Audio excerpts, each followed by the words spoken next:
Yeah, it was a good time, honey, under the sky.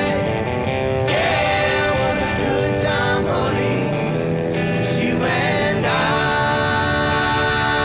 Feeling alright. Hey, welcome to All Wheels Podcast. This is Evan. I'm here with Max and Brady. What's up, guys? You. Hey. Yeah, so again, Max is out of town again, but he is with us here. Yes. Where are you tonight, Max? I am Rock Springs, Wyoming, on my way to pick up the most fascinating bike you will you ever are see. pulling the trigger on that. That is awesome. We didn't talk about it on the last show, did we? I think we were No. No, we did. Yeah. It was still kind of happening. It was still happening when I was I making think you deals should- when. You should give a little overview of it real quick. You know what? Let's save it till we can get a full description on the actuals. Yeah, granted, there's a lot there just in photos, but I think Well, you have to see photos to do it justice. That's for sure. But Yeah. I'll just tell all our listeners it just is say what it by is. far the most fascinating bike that I have ever purchased or have seen. Yeah. And I'm going to put pictures of it on our Instagram right now. And well, this isn't fire gonna be away coming questions. this isn't going to be coming out for a while. So why don't we hold on to? Oh, that's posting it true. It's a little until it's this was, released. next week. Oh, okay. So don't post. Yeah, you can post it next week. Well, I mean, it doesn't matter, but this won't go up till next week. So, but Okay. you'll have better pictures by then. So, no, I mean, post it's not a secret. Who cares? Yeah, I am. I'm just putting it on right now. Be Well, rad. I mean, all right. I guess we're not after any kind of continuity to. No way, dude. This thing's gonna be all over the internet, anyways. This is the hottest bike. I'm surprised it's not already all over the internet. Seriously, this is really unique, and it's the kind of bike that if some like YouTube person got a hold of it or something, there'd be 18,000 videos about it. You know? Exactly. It's interesting. It should be on our Instagram as you listen to this now. So if you aren't a subscriber already, go ahead and run over to All Wheels Podcast on Instagram and check out the beauty. And that's also why he's not in his standard little home studio setup. So some of the quality is yeah, we lower, might have a but- few issues here, but we'll see. Yeah, It's he's on working well so holiday, far. but not holiday in. Would you say quality in? Quality and not quality internet. Yeah. Quality internet, that's for sure. I'm sure there's Well- a lot of people really soaking up that bandwidth too. Oh yeah, probably. Yeah. Well, Brady's video unfroze, so now I can see his lovely face. Oh, good. I just haven't moved this entire time. I've been saying perfectly still. Blink. Well, I think we should definitely talk about it in details when you have it next week, because I'm sure once you look it over, I can't wait to there's see going to be this so thing. There's many gonna be more so many treasures detail that have to been uncover. unburied. I Yeah. think treasure is probably the right word.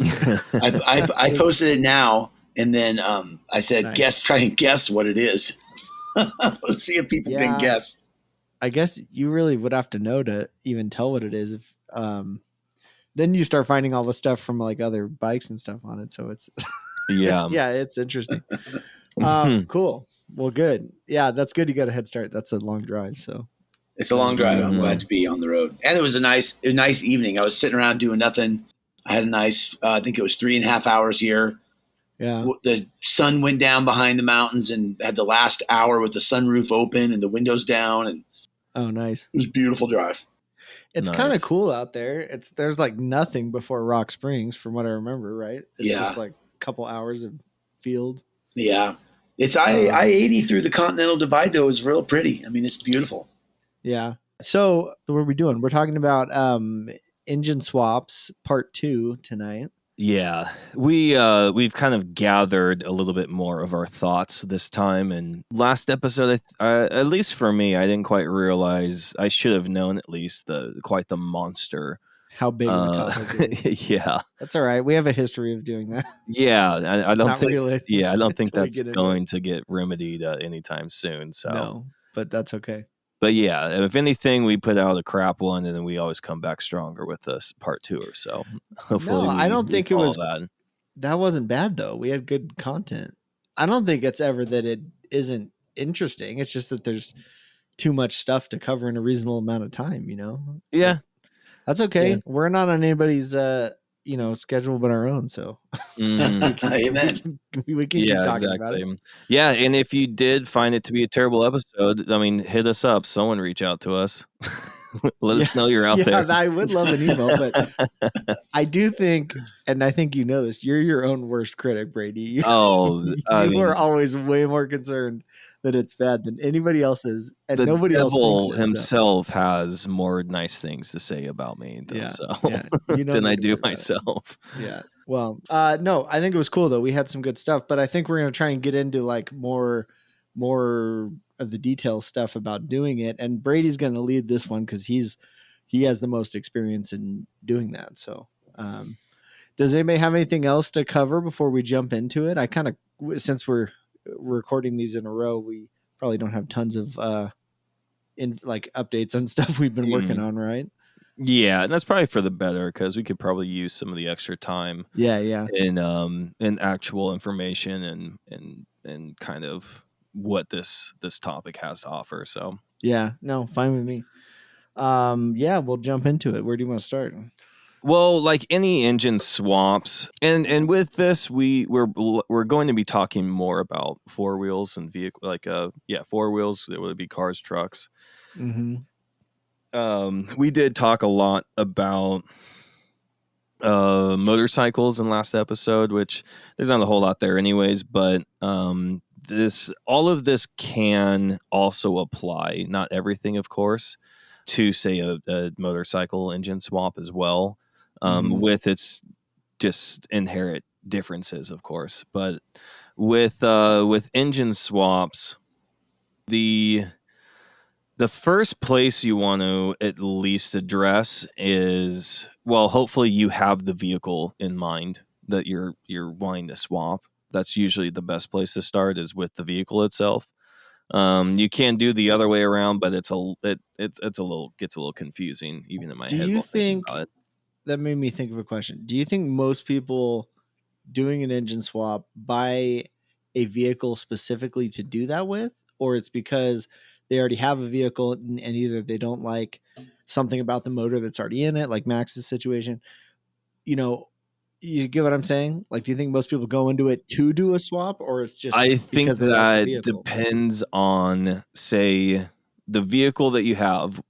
If you have, say, if you're planning on doing an engine swap before purchasing vehicle, it's more likely you're going to want to find one that's not running. Of course, you save money there. Right. But say engine swap comes into play after you've had the vehicle and not really planned from the get-go, is probably when you are enjoying the vehicle, but it's just not, for whatever reason, the drivetrain is just not, it leaves more for desire. Yeah. So it can go either way, one being better than the other.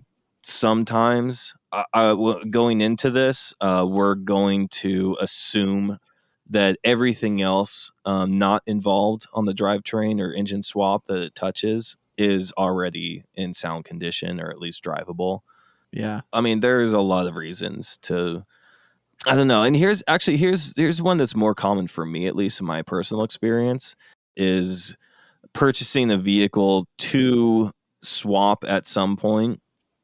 This isn't all of them, of course, but it's enough there to get it driving on the road with drivetrain, what's there, get it running well, not of course dialing everything in and having it be a tight motor or whatever, and then drive. Yeah, exactly. Enjoying it in that state, because I mean, every drivetrain has kind of a personality of its own and definitely changes the way that, or that connection you get with that vehicle.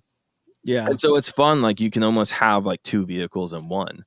So you enjoy it for however long you want in that state, which honestly, looking back, in my experience, it doesn't last long at all. It's usually like a month, if that, or after the first drive, and it's like, okay, this thing sucks. Let's rip this thing out now. That's probably fairly common. Yeah.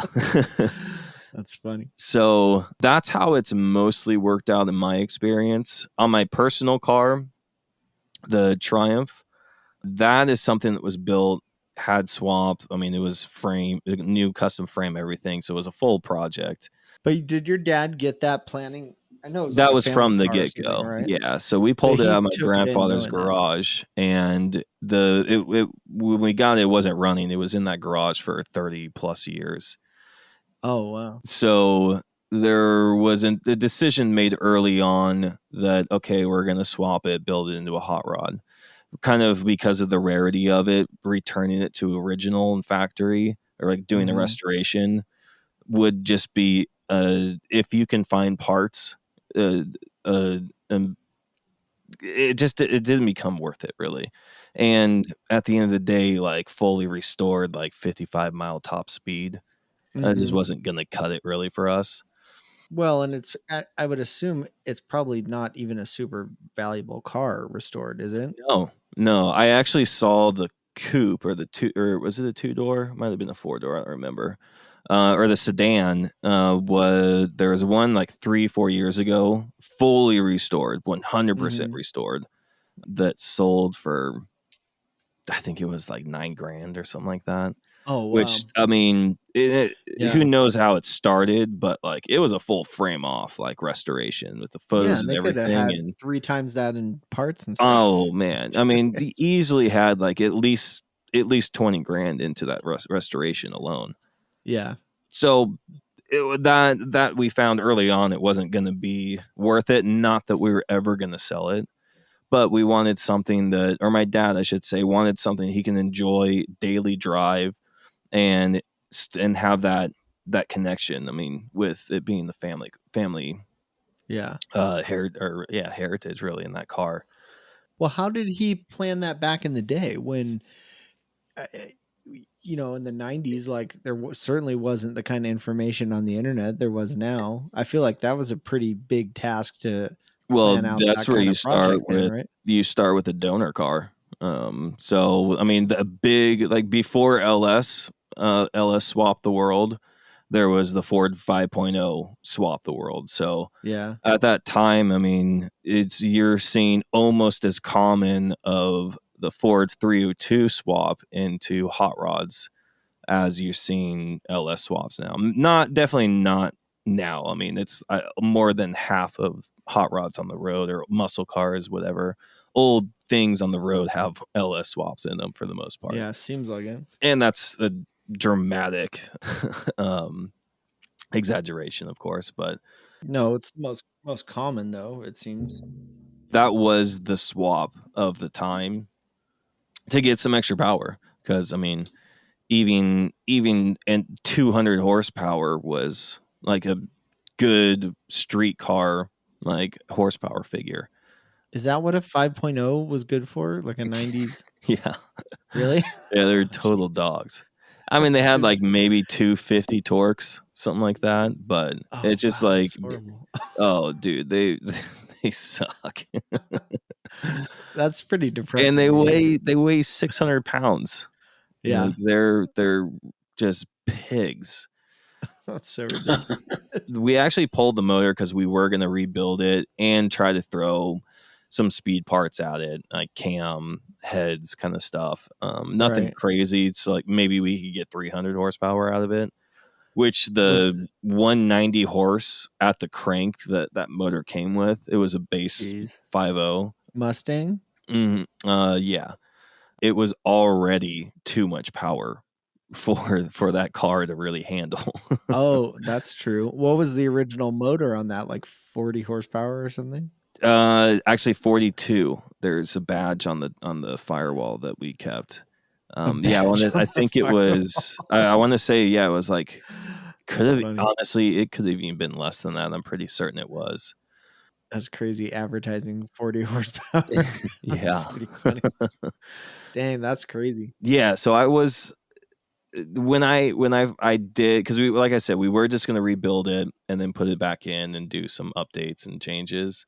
And then once I got ownership of it, I really kind of convinced myself not to rebuild that motor and still just feel like it's missing a lot. And so I was going to LS swap it. And then I went back and forth as far as, Do you know what the car doesn't? It weighs like stock. It weighs like 1,600, like high 1,700 pounds. Yeah, And that's crazy. I wanted to do something that was a little bit more balanced and also not an LS. I mean, it would fit because that 302 V8 was already in there and room was made for it. But long story short, yeah, that this car is pretty much, it's going to only have like drivetrain swaps in it for the most part, and it's for the life of it, which is hopefully many more generations. Okay, well then let's look at it from this angle. How would you do that same project today with the resources that are available today? So I know you're working with something that's already kind of been done, but pretend that wasn't done. You have that car again the way you and your dad started it in the 90s, right? How would you attack it now? Yeah, so I guess I'll just go right into how I address or plan to start an engine swap with any vehicle. Yeah. What I've found generally is the vehicle that you start with doesn't matter. The only difference when it comes to the platform is, say, parts that you can still retain. So say like if there's original parts that you still need to, or you still can keep, because whether it can hold the extra power that you're putting into it, hopefully, when you do a swap, you're adding power, or that can be adapted, or just is, or like the weight of the motor. If you're taking a car that already the front was capable of holding up the extra weight of a V8 or something, that's a little farther down. That's a little farther down the process. I've found that you can, unless it's been done already, which I am going to kind of stay away from, like even mentioning, like, well, if it's been done already, like look and see what they've done. Just because I think there's a lot of information just by saying that we can at least just share real quickly. If you want me to tap into the suspension part a little bit, I can do it pretty quickly. No, I'm just wondering what factors in when you make the decision of the vehicle, Okay, well, the first thing you want to do is get dimensions. Either it's the motors in front of you and hopefully the transmission as well that you want to put in there, or if you're able to adapt to it, the existing transmission to it also, that's a possibility. Again, this varies on the engine that you will be putting in there. Have you ever bought one of those fake motor or trans, like made out of plastic or whatever, but they're the real dimensions? Yeah, I almost I've did. seen that. I thought that's genius. Yeah. That's a great idea, actually. Yeah, so you can test fit stuff and it weighs, 20 pounds. That's a cool Yeah, and idea. they have like rev certs in it that you can bolt stuff to, bolt transmissions to, or super whatever. cool idea. There was on one of the LS swaps, there was a guy that I knew that had one, but it just never really worked out for me grabbing it, or even if I don't remember if he's. Is that only available for like really common motors too? It's not like you're gonna get one I mean, yeah, exactly. I think it's it's limited to probably LS motors, like the 350, probably some big blocks, like, and really it only becomes really worth it if you're going to be doing a lot of those. But generally it's worth, there's so many things, like after you decide, okay, I want to do this swap, there's so many things to continue to figure out and research before you even get to the point of, say, fitment, to where if you're not waiting on the engine. Yeah, I mean, of course, the main reason is because you can just get in there and pick it up and get it out of there. Right. But when you're doing the swap, just know that you're going to be pulling that motor drivetrain out probably 3 to 4 times minimum. Yeah. Unless it's one of the, like a kit kind of thing for that chassis and that motor. I mean, a lot of times you can get lucky with just, okay, we just one and done. Just rip it out, put it in. But right. I don't want to really go into that too much, because that's an easy forum look up. And also, yeah, this will be more from not like 100% from scratch, because there's, again, depending on the motor, there's a lot of aftermarket support for swaps. I mean, some of the very, very common ones. I mean, the most, of course, is going to be the LS variant motors, and the new Coyote motor.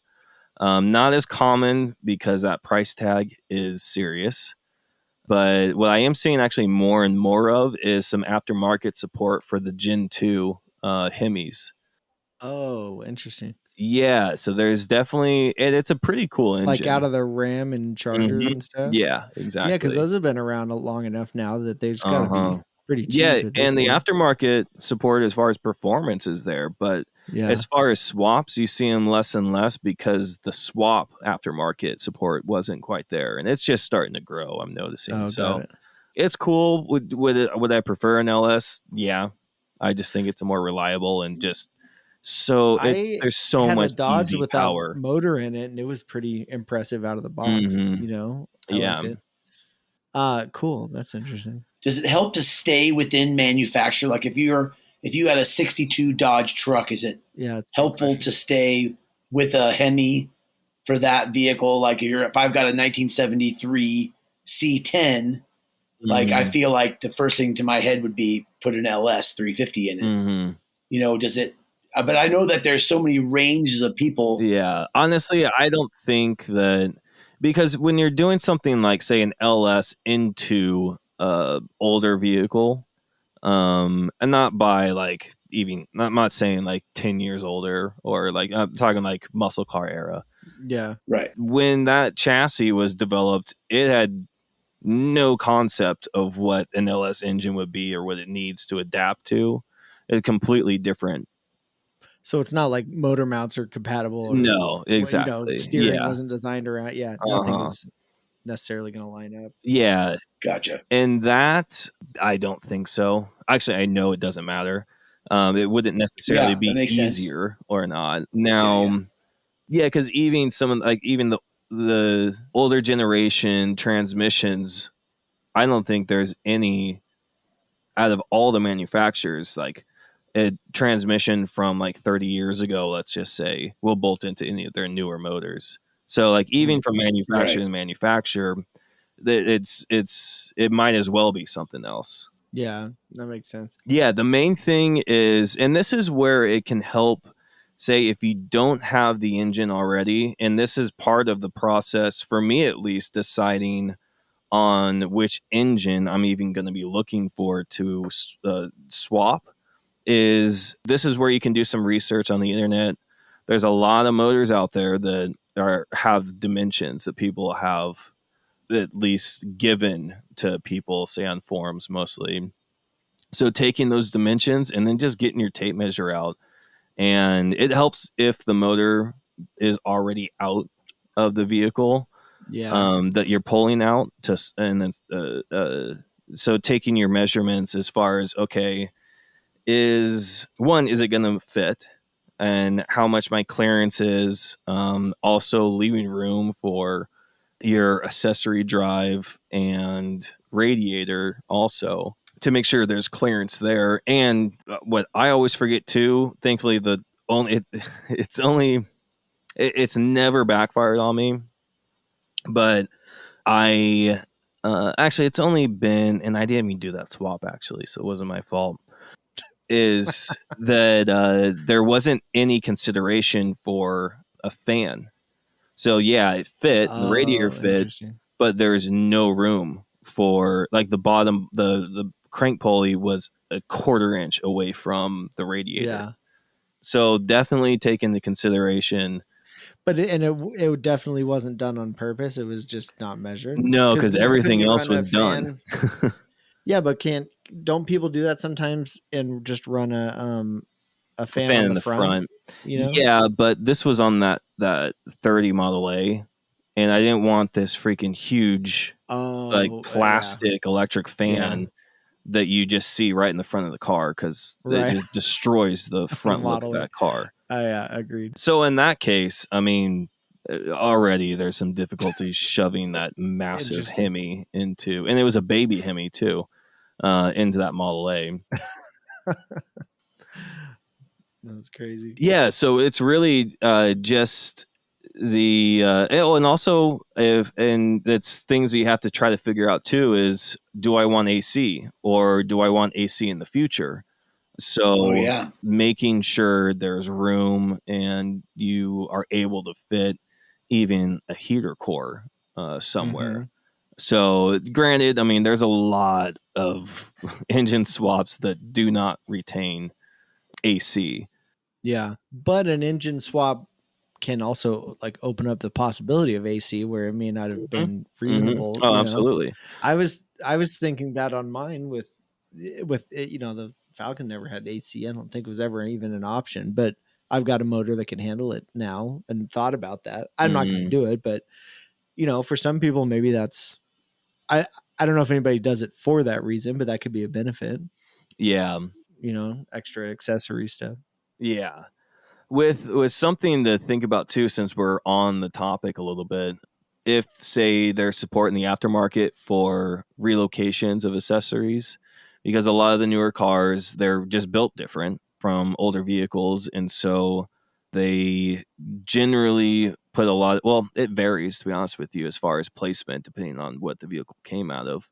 But it's kind of somewhat rare that you can just use the factory accessory drive or serpentine drive. Oh, I see what you're saying. That will fit and clearance everything. So whether it's like fender wells, suspension components.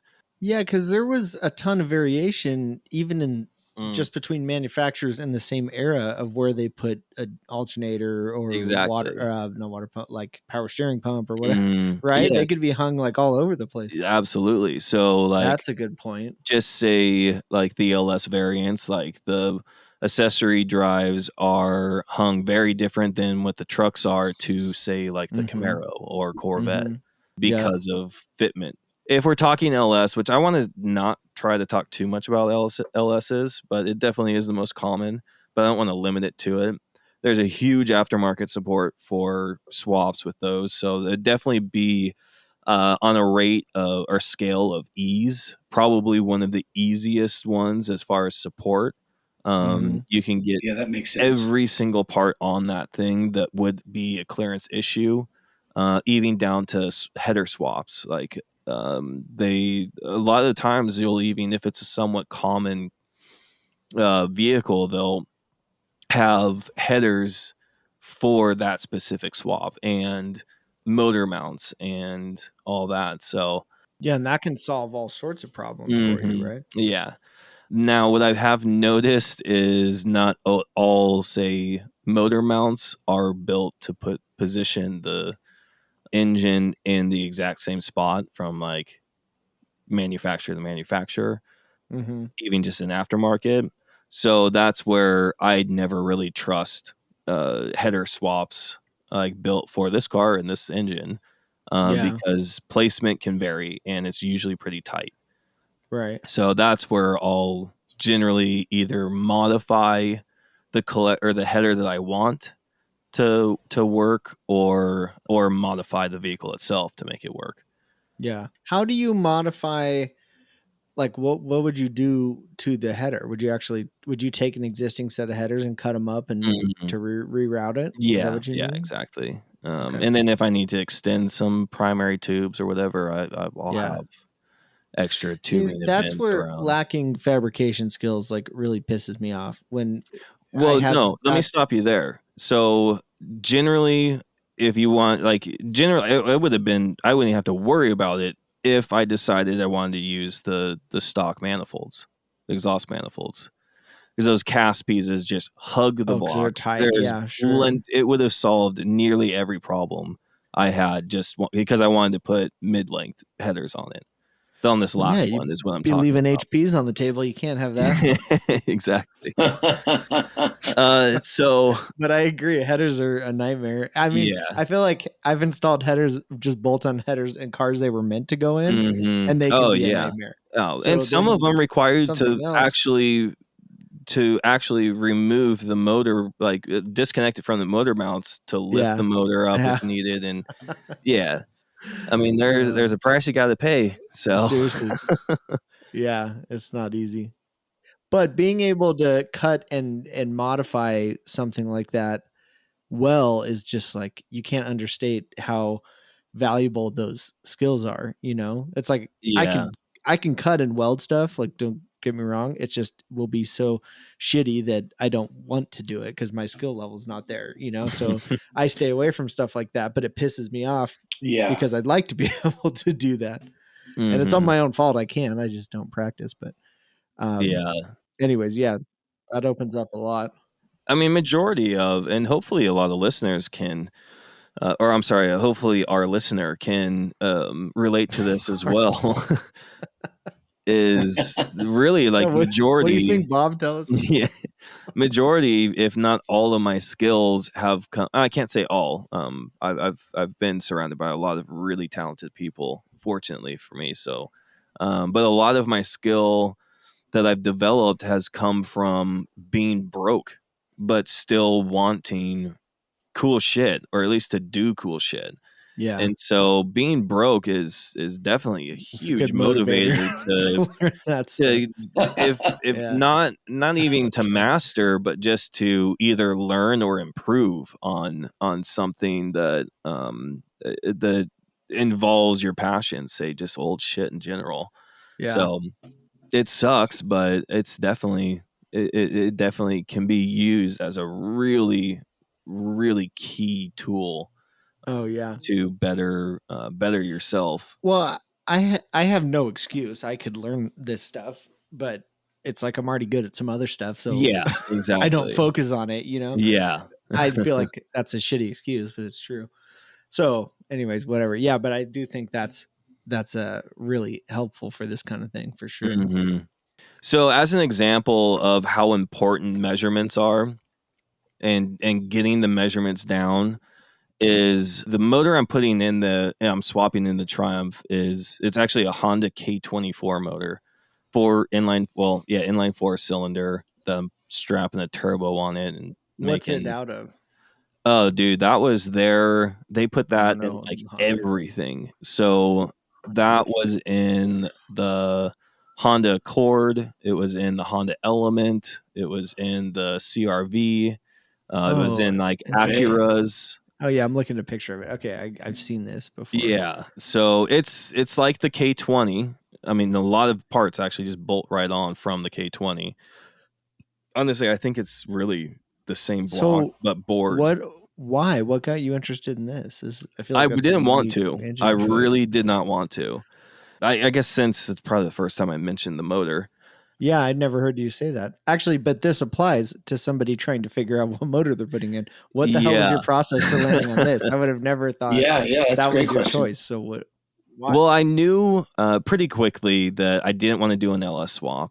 I wanted to try to keep the car somewhat balanced, weight-wise to power, and just kind of, it's just what the I feel that the chassis needs is something lighter.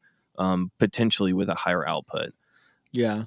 And I always love high revs too. I mean, that's definitely for that car. I think it's an awesome choice. I had to convince myself. I'm not going to lie. So what got you thinking about this motor? Honestly, I was just doing some Google searches and YouTube searches. I mean, you'll be surprised, like just the question of LS alternative swaps, how much information you can find out there. Mm-hmm. So I started looking into which this motor I think is going to become somewhat popular. Maybe popular is a little too strong of a word, but I found it's called the Vortex 4200. It's a GM motor. It's an inline 6 4.2 liter. So it's think it's like the American 2JZ. Now, there's a lot of people that are really kind of putting this motor to the test, and they put them in everything, and they're dirt cheap motors. Like you can get one in the junkyard for like $400.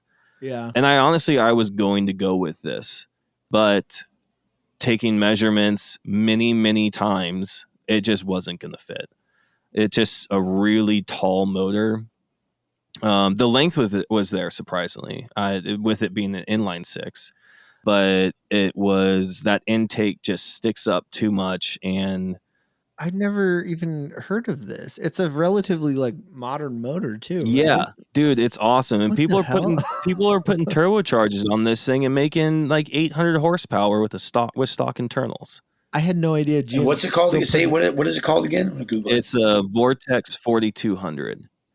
Really, really cool motor. I didn't know they still made inline sixes. Oh, I know, dude. I had 2000. never heard of this motor. I had never heard of this motor before until I just was doing some research on LS alternative. Chevy Trailblazer, GMC Envoy, Oldsmobile Bravada, Buick Rainier. What the hell? Yeah, I had no idea this existed. Yeah, that's really cool. Exactly. Really cool. So I once I figured out it wasn't gonna fit, I looked into like an RB26, like out of a Skyline, not the new GTRs, but the older. I think it was like R32s. But it's like, okay, just to get into that motor is like fucking $15,000, and they aren't necessarily. They probably can be, but they aren't necessarily reliable. Yeah, and that's just. The only reason that's kind of why I only was going to tap into, say, Japanese, because it's such a legendary just vehicle, and like growing up in the 90s, and I mean, you can't not at least appreciate some of like the muscle imports, bro. Yeah, and this motor, the K24, it was always just like hanging out over there. Like mentioned a lot. I was like, there's no freaking way I'm even going to look into this. And then so after I kind of exhausted my options, I was like, okay, you know what? Screw it. I'll just put an LS in it and I'll be happy. Right. Yeah. And then last ditch, I just looked into the K24 and it's just boom, boom, boom, boom, boom, boom, checking every single box of what I'm looking. Yeah. Well, fitment, I mean, I could fit 2 of those in there. And well, no, don't even talk about it. Maybe you should. Cheap. I can buy one for $800 from valve covered oil pan, $800. Oh, really? And they're so strong. The internals are so strong and built so well that they can. I mean, I don't know. People are still pushing like the horsepower and output as far as what stock parts can take. But I'm looking at like maybe like with the dial turned all the way up, like 550 horse. And those motors, like on a stock motor, stock internals, everything. That's crazy. And this is to the wheels. Well, it's the turbo is a GT35. I don't know what actually like the turbine or like what size that is, but like it's what kind of motor is it off of? It's not. It's just aftermarket like Garrett GT35. GT35. Which initially I was going to go with the GT45. Dude, you can get one on Amazon for $169. This is a great deal. Maybe not the Garrett. No, it's MA max speeding rods. No, this is premium China turbo though, but it says honestly, GT35 in the title. I have seen so many like people like beating the crap out of these China choo-choos and them taking it. I mean, the technology's been there for so long that I thought it was gonna be like $1,000. It's literally $169 for that turbo on Amazon. For a turbo? Honestly, I'm thinking about it. I mean, it's a Chinese copy of the one Brady's talking about, but literally less than $200 you can get that thing. It's a big turb too. Yeah. Funny. Here's the Garrett. Guess how much the Garrett is? $1,647. Yeah. Mm-hmm. Yeah, dude. You could think of how many of the Amazon turbs you can get. Yeah, 100. Blow them up all day long. Literally 100 of them. It's lightweight. It weighs like 300 pounds, right? And that's half the weight of the 5.0 that was in it. And that's not even including the transmission weight. That transmission is massive. And I can't believe you're guys crammed that into a little Triumph car. That still amazes me. I know. It's hilarious. It's going to breathe a big sigh of relief when you yank that friggin' thing out of there. Yeah. Absolutely. And you know what? We never dialed in the coils, the spring rate. So now it's probably going the other way where I got to soften them up now because they were too soft before. Well, wait, what do you do about the transmission with this? Do you run a trans from the Honda or what? No, what do because that motor is, and when in factory applications, it's always been a transverse placement. Yeah. So because they were always in either front wheel drive or all wheel drive vehicles. Right. So I'm not doing that. So the aftermarket is huge because the K20 is such a legendary import motor. And the K24, like nearly everything bolts right up to it. So the aftermarket is somewhat there. And as far as rear wheel drive conversion rather than front wheel drive, which is what that motor was intended for. Mm-hmm. So there is another conversion essentially that motor knows as. So there's a lot of options, but the two common one is it's a ZF5 or ZF6, a manual transmission out of like a BMW. And then there's the CD009 6-speed transmission that are out of like the Z50 or the 350Zs Nissans, which I'm going with because those are just renowned bulletproof transmissions. Like we're stock configuration, they'll hold 1,000 horsepower. And jeez, that's, I mean, the last thing I hate working on transmissions. So I'm gonna. What I think is cool here, this illustrates if you do like you said, you immediately think LS swap. It's easy, it's common, it's powered, blah blah blah. But if you do the research, you can find something that's cheaper, cheaper, more power, fits better, like checks so many more boxes. And that makes it worth honestly, in the end of the day, yeah. I'm going to be spending more or about the same, I'd say. LS swap, a realistic average budget is probably like 8 to 10 grand for an LS swap.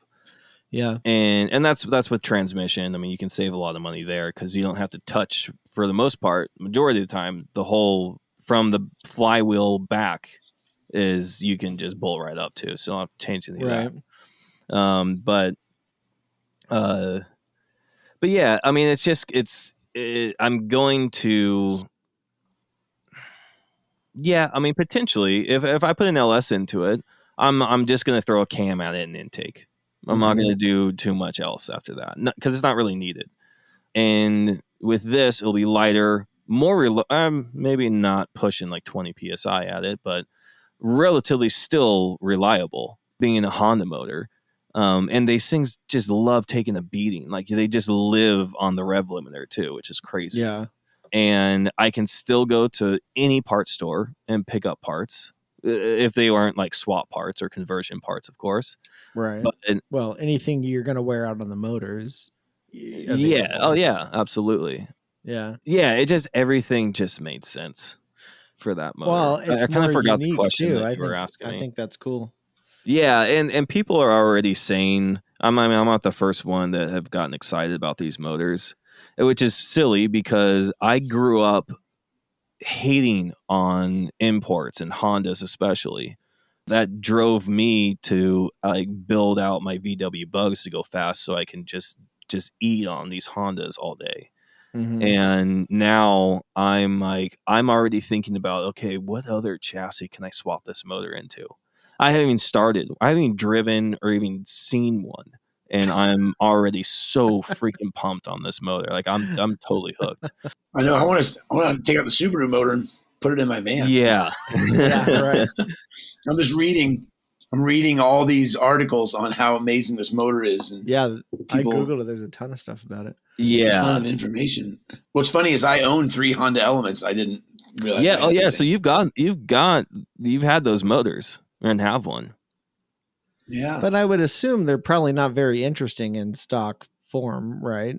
In a Honda. No, I mean, output wise, I mean, it's still decent. I mean, it's honestly in stock form, it had more power than the V8 that I pulled out of it.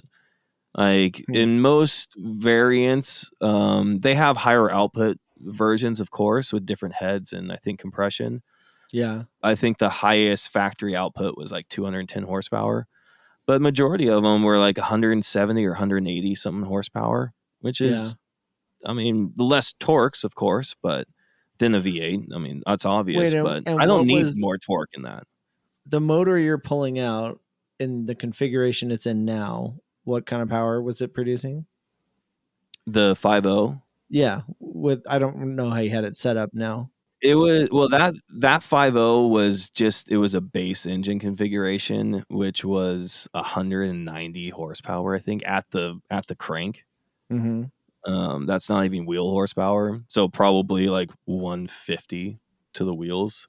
Oh, that's now it was probably like 230, 240 torques or something like that.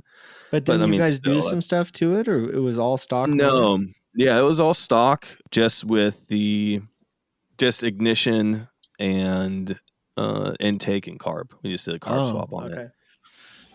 Which probably, I mean, doesn't run as efficient as the EFI.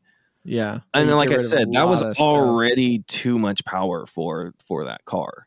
We fought traction with that, and it's not like it's got shit like suspension. It's got 4-linked coilovers all the way around, independent front suspension. Yeah. Wow. So how the hell is it going to handle 550 now? You know, it's going to be I've crazy. learned a lot more about suspension tuning since that time, so it is something I can use what's there, but just dial it in more to handle it. Mm-hmm. And it's not, I'm not going to race it. It's not a race car. So just as I'm just going to dial it in to be a daily driver. Are the brakes already up to speed on it? Like that? Yeah. So it's got 11-inch disc rotors all the way around. Oh, damn. Okay. So, and it's already got a rear end that will handle it. It's got a Ford 8.8. That's the one out of like an Explorer or something, right? Yeah, they even had them. Well, they had them in the Mustangs too. This one I'm pretty certain is out of a Mustang, but shortened. I don't know, like a foot on each side, I think. Right. Like I said, I'm so surprised on how excited I am about this engine platform. And people are saying this is the next Chevy 350. Yeah, which I totally see. Or even the next LS. It's like people are already saying K-swap the world. Well, I'm not surprised with that combo of, you know, power, reliability, cost, all that stuff, size. Like there's a lot of positives there that you don't and get I'm not out gonna of lie, the V8. My number one factor for an engine swap was weight, because I had figured out I needed to get weight out of this. Yeah. And shoot, I mean, that was it. I mean, it's all aluminum motor and it loves power. I mean, I'm bummed that I'm losing the sound of a V8, but if I'm losing the sound of a V8, I mean, what could be, if not equal, or at least close to, is a bunch of turbo noises. Yeah, that's what I was gonna say. A screaming turbo make up for some. Yeah, and I'm gonna hook up or set up a 2-step button on it too. So yeah, I'll be doing drive-bys with my turbo shooting out flames. Cool shit. That's awesome. Yeah, so it's such a character of a car, and no one knows about it, so no one's gonna get mad at me. And for how unique the car is, I think a very unique drivetrain in it also is going to be awesome. I have seen there's actually one guy, you might even get pissed at this, I love it. He has a 66 Mustang that he did a K24 turbo swap into it. I mean, I love it. I don't think I've ever seen a Mustang or anything similar with a like Japanese motor in it. You just don't see it. I think there's only one other like older muscle car that has a swap in it. I haven't actually seen it, but this is the only one I've seen driving with this swap. Cool stuff is cool. I don't care what's put into it. Yeah. It's not like there's a shortage of Mustangs. Mm-hmm. Yeah, go check him out. It's on. He's on Instagram. I think it's one word, Nastback, NAST back, and then like maybe an underscore or something. But it's really cool. And I'd been following them for a while, and then a couple months ago, maybe that YouTube channel, that racing channel, did a feature on it, and it was so cool to see. Dude, Okay, but look at the car you put it into. That's a perfect Mustang for it. No. Oh, perfect I Mustang like for it. it. Yeah. Yeah, it's kind of a ratty old Mustang that Exactly. is Hmm. now super interesting because of it. He's in Fountain. No shit. He's in Oh, yeah, I Colorado, forgot. right? He's in Colorado. He's in I'm Fountain. surprised I didn't mention it to you Oh, guys. look at that thing. No, this is the perfect car for it. I think it's Mhm. awesome. I mean, that's a Mustang that likely nobody is going to save by the time, it's in that kind of condition. So here's after a full weekend of driving with the new power plant, I won't be going back to a V8. The car feels very light and the handling is dramatically improved. And of course, the Honda K Series engine is an absolute beast. Mhm. That's rad. So yeah, I think maybe I somewhere along there I covered kind of the importance of taking measurements.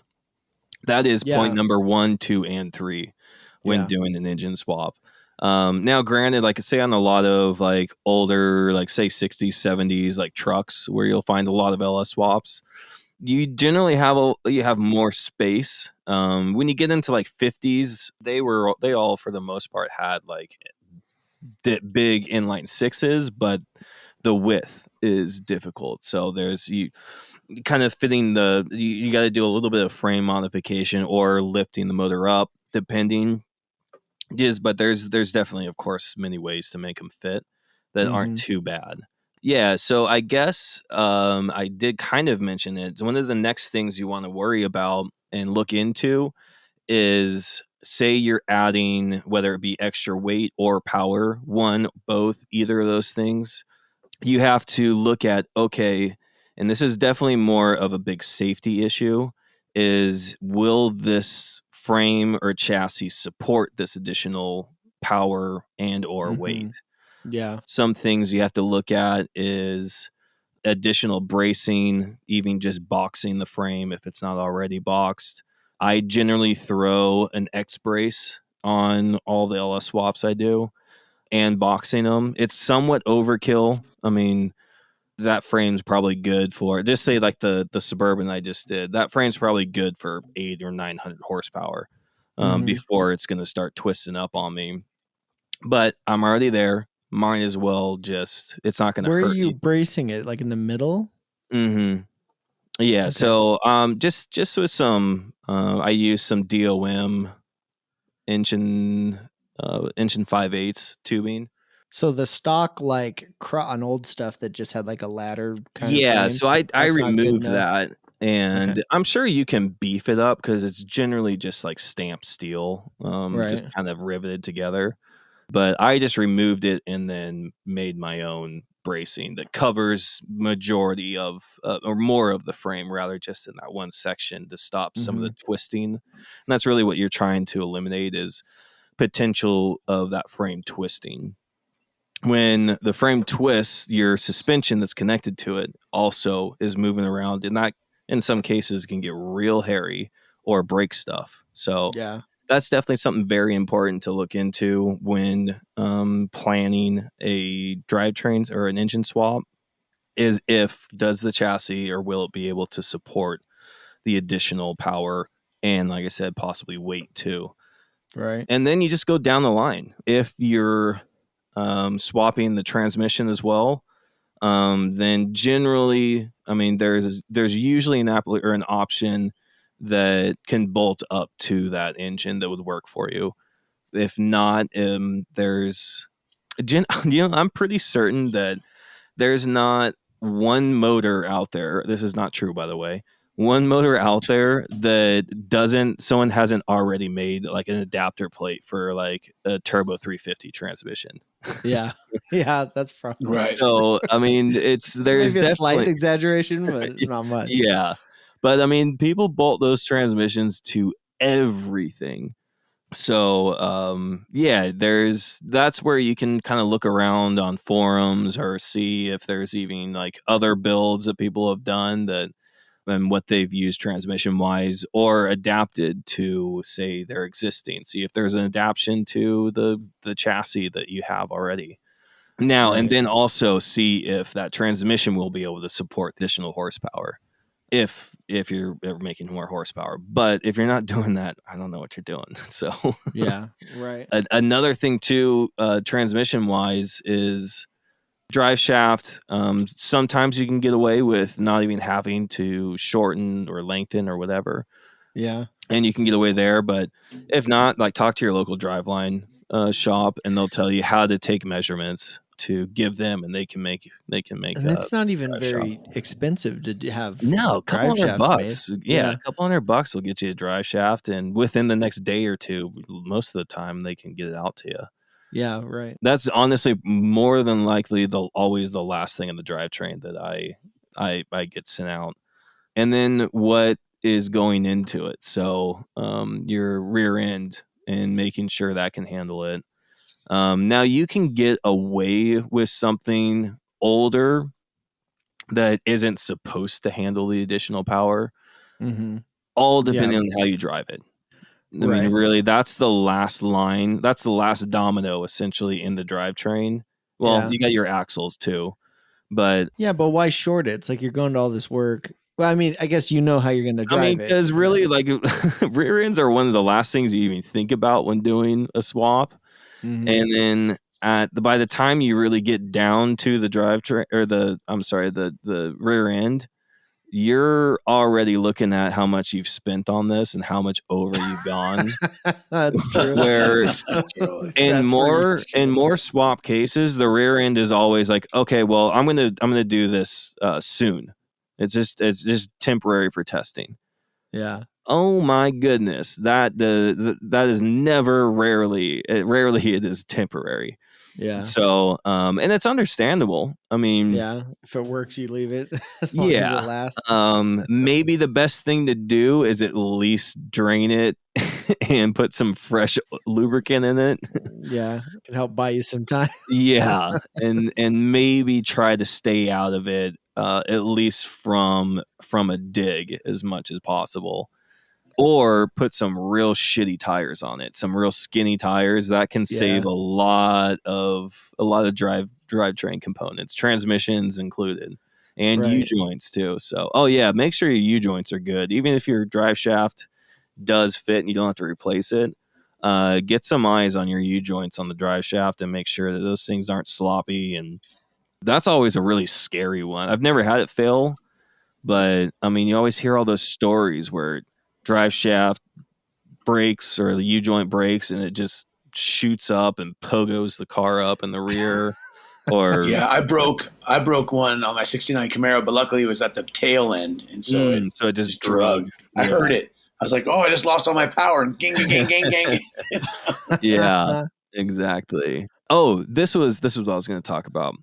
So since we're on rear end, so more than likely, if you're putting in a modern engine or even transmission also into and using, say, stock rear end, even if it can handle it, most of the time you're going to be increasing the amount of RPMs that engine is putting out. And that can affect your final drive as far as mile per hour, or if that gear ratio is where you want it to be. So when you increase RPM, generally, if you're increasing it, you're just getting longer legs. But if you want to optimize it, you might want to throw, say it's got, I don't know, 311 gears in it. You may want to put in, say, like 373s or something. Just to kind of, that way you're utilizing more of the power band, and it's going to be just a better driving car in general too. Yeah. Now, if you're going on the strip, like, think about putting some 411s in or whatever. There's so many calculators out there to figure out what kind of final drive ratio you want to get. That makes sense though, and I bet it's overlooked a lot, right? Because you already have an axle and it works, and you know, think about it, but you're also leaving a lot on the table if you're not setting it up for the right, speeds it actually needs to turn.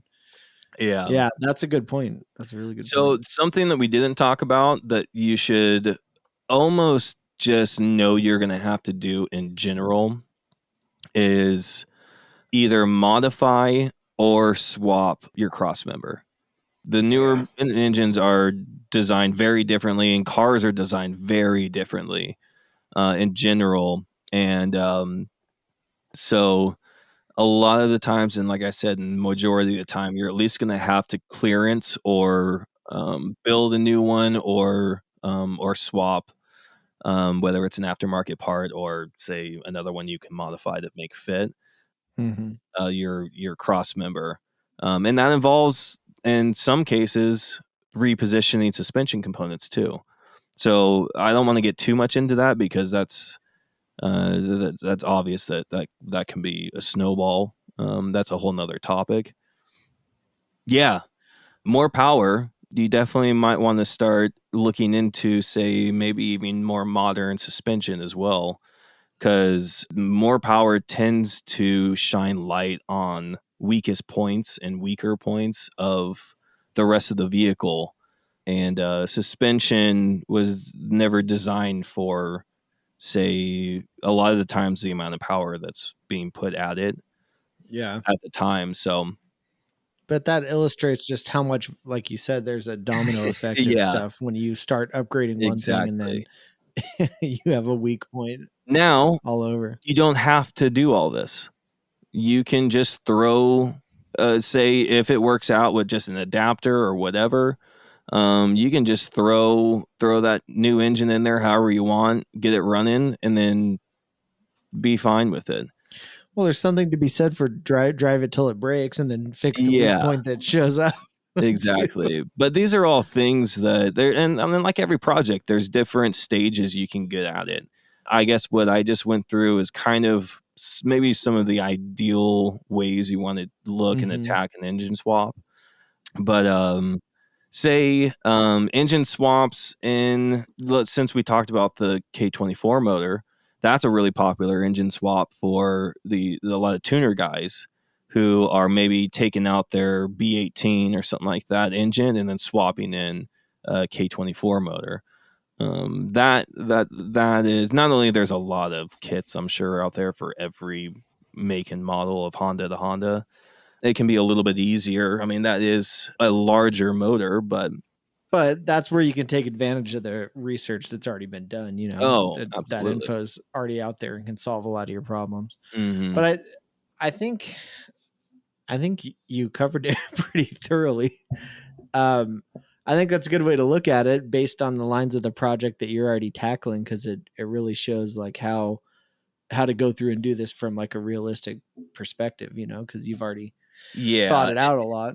And well before, well, no, probably my first engine swap, it's like getting in there and it's like, okay, there are a lot of things I did not realize, not only the amount of work and money that goes into it, but it's never really easy, but it's not too difficult to where you want to freaking Molotov cocktail it. It's definitely, I mean, it's fun. And the way that, say, hot rodding especially is going to maybe have to go in the future more so is more modern drivetrain swaps. Yeah, just to keep them alive and keep them on the road. That's probably why we've seen more LS swaps in hot rods and muscle cars or whatever, even in a lot of trucks too. Yeah, is because that's really what it takes to keep it on the road and keep it enjoyable. Gas prices still going up. I mean, that's not changing. Yeah, and it's reliable and drivable and modern. Yeah, and there is a place for original motors and older, later variants of motors. There definitely is, and that won't go away, and I'm glad it won't. It's definitely a different experience, for better or for worse. That's really up to the individual, but I think it's a lot more fun. Yeah. I don't know. Oh, and the thing is too, say, especially with LSs, and I think we'll be wrapping up here pretty soon. Well, it'll get attention too, just because it's unique, you know, like there's something to be said. It's hard. It's hard to say like an LS swap is unique. No, not an LS swap. I mean, putting modern motors like Japanese motors into stuff that would have never had it. There's something to be said for that, because it'll get attention like an LS swap did 10 years ago or whatever. Yeah, debatable whether it's good or bad attention, but depends on where I'm at too and who's around. Doesn't matter. I don't like any attention, good or bad. So Well, then don't cram a weird motor in your car. Hey, I'm doing this for me. I'm doing this for me. And the side effect is people are going to look at it because it's rad. Yeah, no, and it's definitely so this engine swap, not only the vehicle itself is just so out of right field. Is it right field or left field? Yeah, it's I guess either one outfield. doesn't matter. Yeah, either one. It's for me, and maybe that's just over the years of kind of how little scares me, I guess, these days. It's really exciting because it's not only unknown territory for me with this platform, but also in general. Honestly, no matter what engine I put in that thing, it's never been done before. But aside from that, I don't know, hopefully it can get some younger kids involved as far as like, oh, well, I grew up like being a tuner or import guy, and I never knew of mixing the two.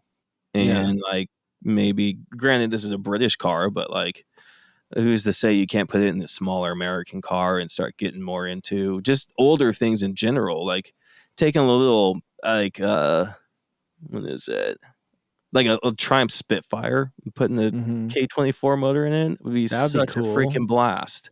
Oh yeah. I mean, just kind of allowing and hopefully inspiring people to think a little bit different, or at least challenge themselves to, I'm not into imports, but this is kind of cool, and it makes sense. Yeah. And the amount of power that thing's going to be putting down is not something you can really frown on. So, well, keep up with the updates here, because I think people will want to hear about that. And I do think it'll be bigger as time goes on. So yeah, definitely. You're the pioneer of that now, Brady. It's on you. Yeah. Well, I've been working out, so let's see if these shoulders can handle it. Nice. I know my head can handle it. Yeah, well, I believe that. Nice. All right, well, let's wrap this one up. That's a pretty thorough overview of somebody who actually knows what they're doing with motor swaps. So there's so much stuff. I mean, we didn't even tap into, say, fueling or like plumbing, because plumbing is a huge one. That one is it's not really worth getting into, because every single platform and chassis to be totally different, even down to radiator, of course. So plumbing is, and then you get into a turbo and needing to pipe that and intercooler if you're doing it. And we're stacking at that point. It's gonna get huge. Yeah. No, we're not going any further. But yeah, I think that's really cool. And it's cool that it's based on like a real world project that's going on. So I think that makes it even more interesting. Sweet. You got anything to add, Max? No, I'm good. That was fun. I just mostly was enjoying listening. Yeah. No, I like stuff like this because you get to unlock Brady's like massive knowledge on this stuff. That's pretty cool. Yeah, I usually have to. Nice. I don't like talking too much. You could have fooled me. Yeah, I don't know where that came from. No, it was good. It's usually trying to shut me up. Thanks for letting me keep rolling on this. Well, I didn't want to stop you because it was good stuff. I think it's interesting. It's useful. Right on. Okay, well, I'll tell you what, we'll wrap it up because we're pushing some time here. But check us out, allwheelspodcast.com, and email us, contact@allwheelspodcast.com. We are All Wheels Podcast on Instagram. I saw Max posted pictures of his new bike he's acquired, or will tomorrow. So definitely check those pictures out because it's pretty nuts, and we'll talk about that soon, I think, because it's going to be crazy. So I don't know what we're doing next time, but we will be back next week with something interesting. So we'll see you then. All right. Thank you. See ya.